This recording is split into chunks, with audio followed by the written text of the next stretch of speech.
जी, श्रद्धा murder case में एक अलग सा फिर एंगल सामने आया है। लव जिहाद का मामला बताया जा रहा है। क्या आपको लगता है, क्योंकि 35 टुकड़े करना एक बॉडी के, और उसके बाद में जिस तरह से उसने बिहेव किया, मैं इसको एक क्राइम सीन मानती हूँ, एक परवर्स एक्ट, जहाँ पे एक आदमी जो इतना हैवानियत के दायरे पार कर चुका हो, जो इस तरीके से नॉर्मल सी दिखाता हो, जान लेने के बाद, उनके 35 टुकड़े करने के बाद रात के 2-2 बजे निकलकर उनकी बॉडी के पार्ट्स बिखराता हो, जिस फ्रिज में उनकी बॉडी हो उसमें अपना खाना रखता हो, ये ऐसा आदमी नहीं है। हैवानियत का दरें पार करने वाला एक मैं कहूँगी डेविल है।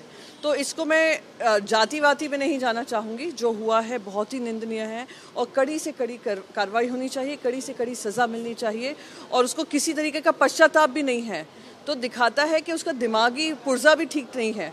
तो इस पर कड़ी कार्रवाई हो और सख्त से सख्त कानून लगाए जाएं और उनको सख्त से सख्त सज़ा मिले। मैं तो कहूँगी कि जो भी फाइनल जो परवर्सिटी का आता है और रेयरेस्ट ऑफ रेयर ये केस है, तो उस पर तो बाकायदा फांसी की सज़ा बनती है। कहीं ना कहीं इस मामले में जो है वो जो आरोपी को इस पूरे मामले में कोई पछतावा नहीं नजर आ रहा। इस पूरे मामले को देखकर जो है वो जिस तरह की सजा होनी चाहिए वो तो मिल नहीं पाई। वो ह्यूमन नहीं है, वो बीस्ट है।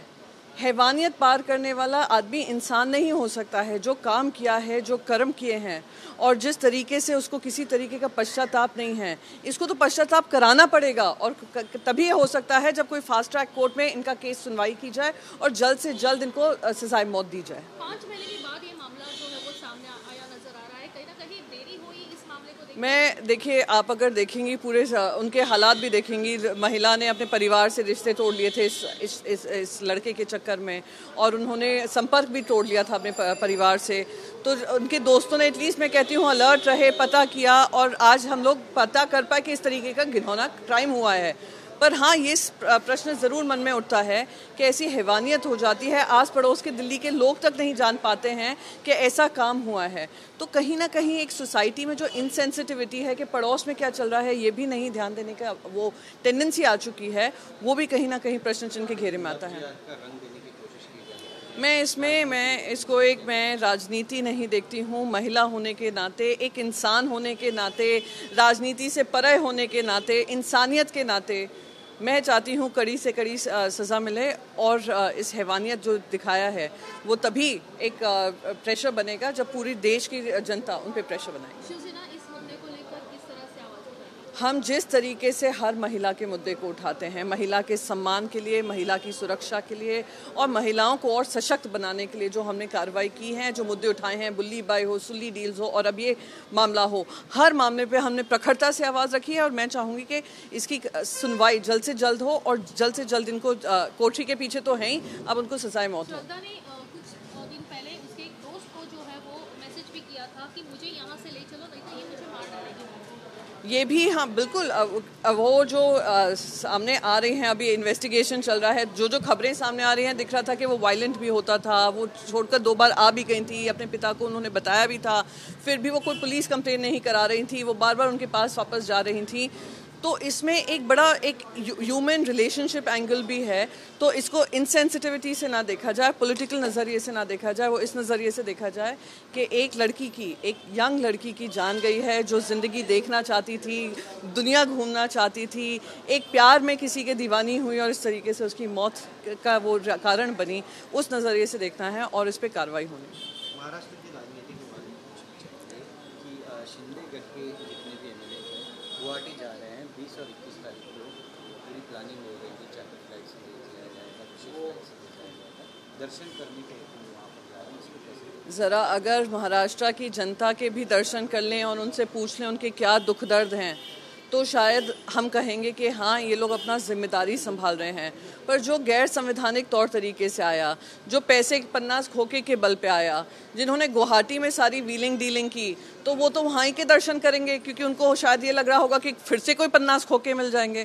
तो मैं बस यही कहूँगी, देश की जनता की सेवा करें, जनता के दर्शन लें, जो आजकल दुर्लभ हो रहे हैं। मैंने अभी मुझे खबर मिली है कि चीफ मिनिस्टर के ऑफिस में जनता को तो रोक ही दिया था, मीडिया को भी रोक दिया है। तो प्राइम मिनिस्टर का मॉडल जो चीफ मिनिस्टर लगा रहे हैं, उस पर भी मुझे लगता है आप सब मीडिया वालों को आवाज़ उठानी चाहिए। और कहीं ना कहीं शिवसेना जो है वो बाला साहब ठाकरे की शिवसेना जो है वो अयोध्या जाने वाली है इस पूरे मामले एक तो मैं सबसे पहले क्लियर कर दूं, शिवसेना एक ही है और कोई गुट नहीं है। वो भारतीय जनता पार्टी की इलीगल, अनकॉन्स्टिट्यूशनल, अनडेमोक्रेटिक पैसों के बल पे बनी एक टीम है जो कुछ चंद दिनों की मेहमान है। 4 दिन की चांदनी है, फिर उनके लिए काली रात है। तो शिवसेना भगवान के नाम पर किसी तरीके की राजनीति नहीं करती है, वो हमारे आस्था का विषय है। जब हमें भगवान श्री राम बुलाएंगे हम सबसे पहले वहाँ पर जाएंगे, पर भगवान श्री राम का नाम हम राजनीति के लिए नहीं इस्तेमाल करेंगे, जो ये करते हैं। आपने अभी कहा कि वो कुछ दिनों के मेहमान हैं, क्या आपको लगता है सरकार गिरने वाली है? बिल्कुल गिरेगी ये सरकार, जब तक सुप्रीम कोर्ट का ऑर्डर, मैं तो सुप्रीम कोर्ट का फाइनल ऑर्डर का इंतजार कर रही हूँ, क्योंकि जिस बलबूते पे ये बनी है, आप देख रहे हैं पहली बार इतिहास में, देश के इतिहास में एक मुख्यमंत्री हैं जिनके पास पार्टी रजिस्टर्ड नहीं है, पर वो सारे निर्णय ले रहे हैं मुख्यमंत्री पद के होते हुए। उनसे कोई पूछो उनकी रजिस्टर्ड पॉलिटिकल पार्टी कौन सी है, कोई नहीं है। इलेक्शन कमीशन ने उनको नाम तो दिया है पर वो रजिस्टर्ड पार्टी नहीं है। तो ये सब संज्ञान सुप्रीम कोर्ट को लेना पड़ेगा, क्योंकि एक अनकॉन्स्टिट्यूशनल तौर तरीके से जो ए सरकार बनी है, बी मैं कहूँगी बगैर पार्टी लेस के मुखिया बने हुए हैं, उसको ख़त्म करना ज़रूरी है, वो होगा ही।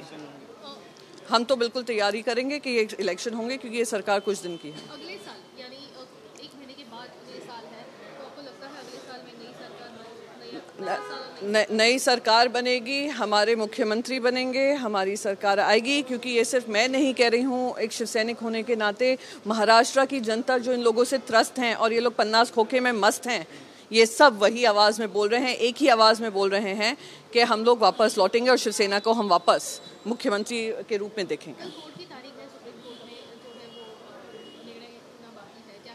मैंने आपको पहले ही बता दिया है, जो चीज़ें गैर संवैधानिक होती है और संविधान की रक्षा करने की जिम्मेदारी, सबसे बड़ी धर्म, सबसे बड़ी जिम्मेदारी सुप्रीम कोर्ट का है और सुप्रीम कोर्ट को उस पर संज्ञान लेना ही होगा।